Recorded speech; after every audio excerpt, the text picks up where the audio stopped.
أعوذ بالله من الشيطان الرجيم.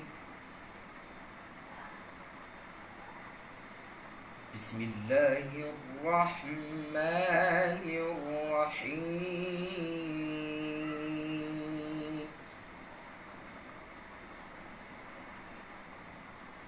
واذكروا الله في أيام معدودات.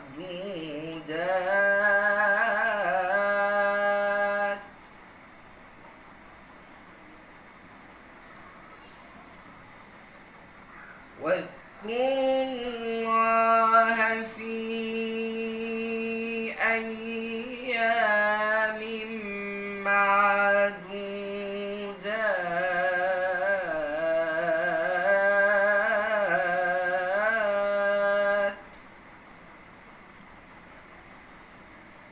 فمن تعجل في يومين فلا إثم عليه،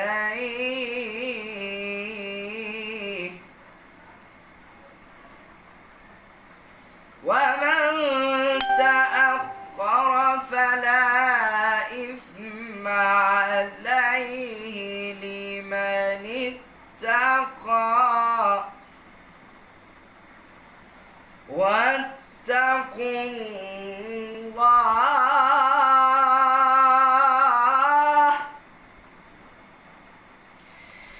بسم الله الرحمن الرحيم. واذكروا الله في أيام معدودات.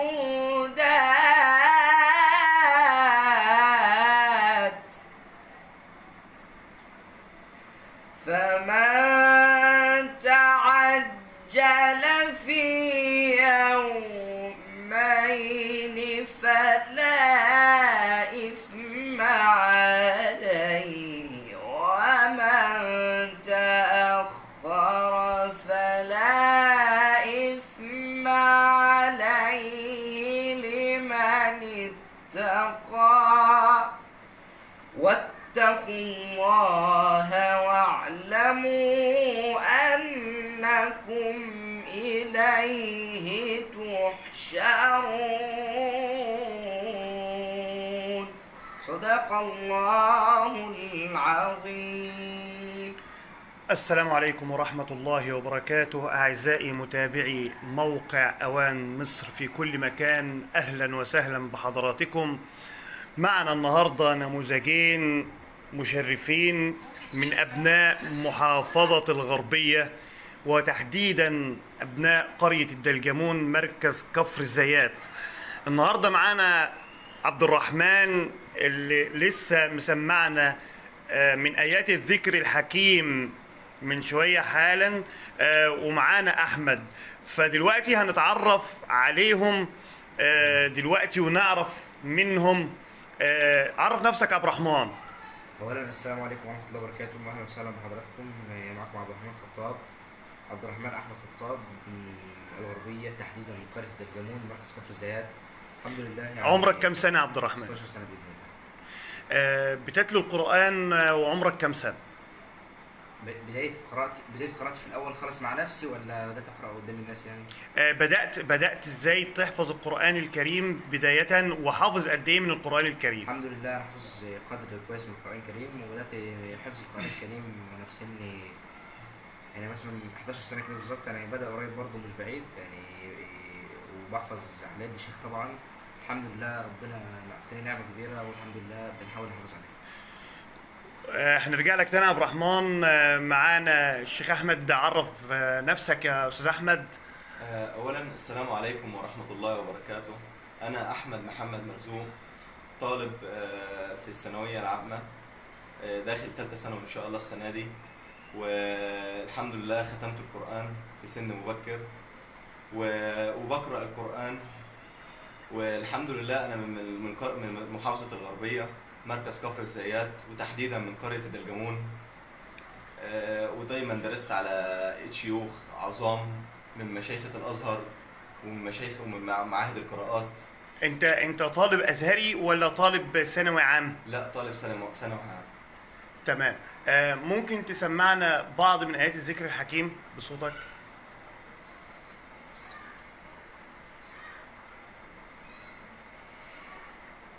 إن في خلق السماوات والأرض واختلاف الليل والنهار لآيات لأولي الألباب الذين يذكرون الله قياما وقعودا وعلى جنوبهم ويتفكرون في خلق السماوات والأرض ربنا ما خلقت هذا باطلا سبحانك فقنا عذاب النار ربنا إنك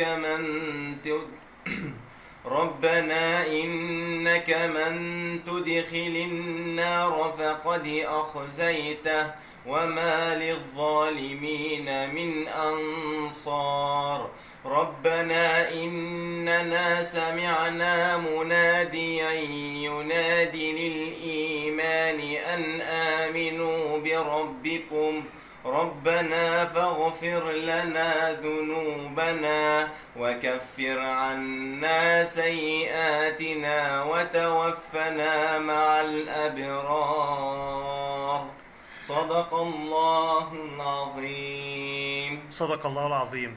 عبد الرحمن، أنا عرفت إن أنت بتقول إنشاد. بما إننا في الأيام المباركة وأيام بنعيشها فيها نفحات وبنسمع في إذاعة القرآن الكريم ترديد للتلبية، عايزين نسمع الحاجات اللي دايما بيهفو إليها القلب في هذه الأيام. اتفضل يا شيخ عبد الرحمن. ان شاء الله المقطع بتاعي كده قصير عشان ما نطولش على حضراتكم. بسم الله الرحمن الرحيم.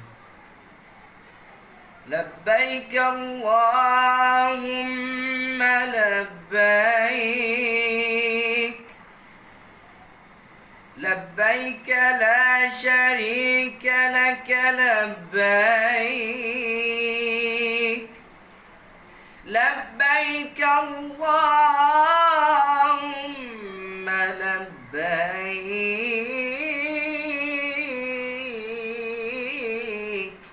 لبيك لا شريك لك لبيك إن الحمد والنعمة لك والشكر يا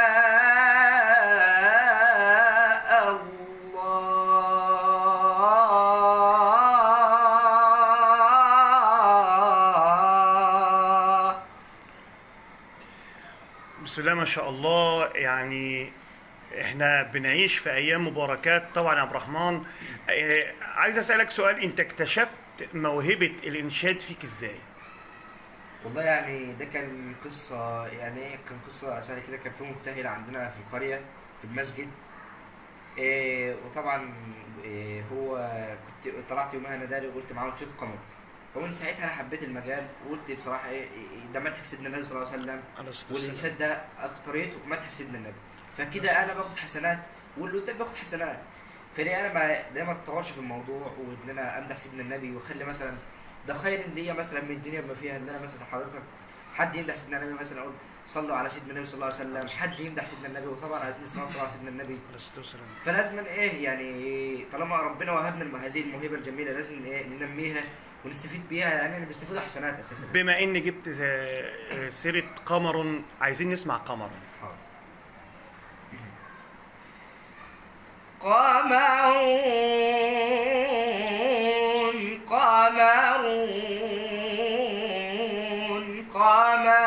سيدنا النبي قمر وجميل والله جميل وجميل سيدنا النبي وجميل قمر قمرون قمر سيدنا النبي قمر الله الله وجميل وجميل وجميل سيدنا النبي وجميل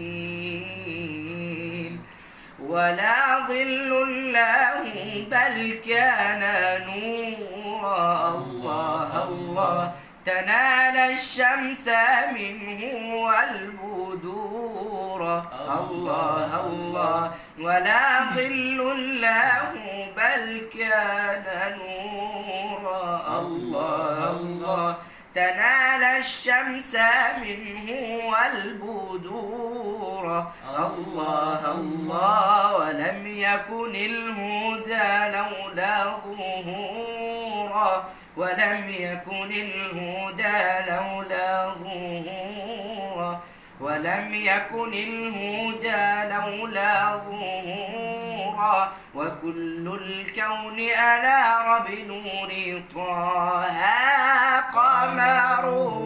قمرون قمرون قمر سيدنا النبي قمرون وجميل وجميل وجميل وجميل سيدنا النبي وجميل سيدنا النبي وجميل. عايز نسمع صلاة على سيدنا النبي يا جماعة. الله الله جميل جدا يا شيخ عبد الرحمن. عايز أسألك أنت بتطلع يعني دعيت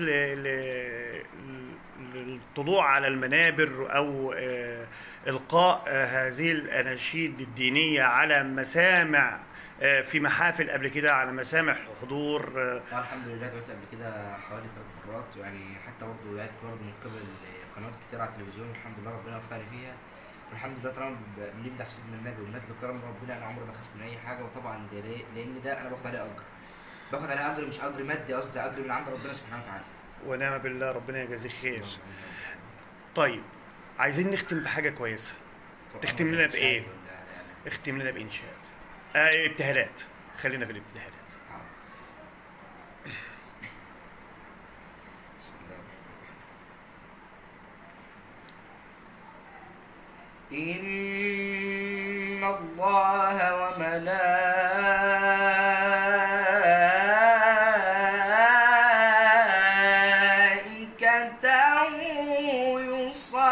يصلون على النبي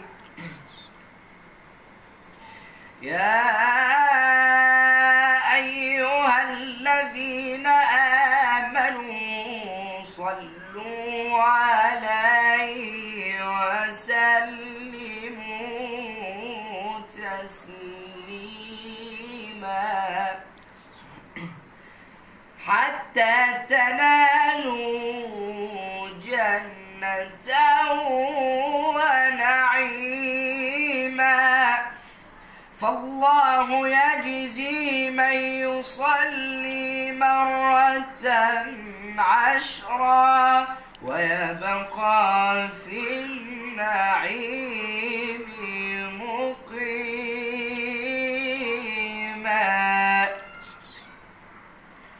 جسد تمكن حب أحمد فيه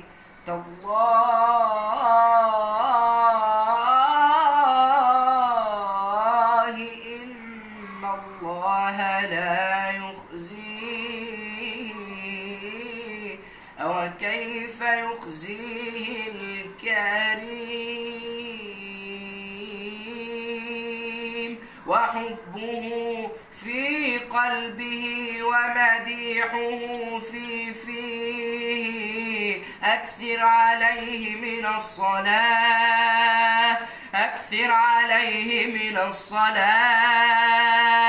أكثر عليه من الصلاة فإنها هي نور قبرك عندما تأتي. صلوا على سيدنا النبي صلى الله عليه وسلم. عليه الصلاة والسلام. في نهاية لقائنا بشكركم شكر جزيل جدا شيخ عبد الرحمن والشيخ أحمد منورنا على أوان مصر. شكرا لكم جميعا وشكرا لمتابعة حضراتكم. كان معكم تامر البقلي من محافظة الغربية. شكرا والسلام عليكم ورحمة الله وبركاته.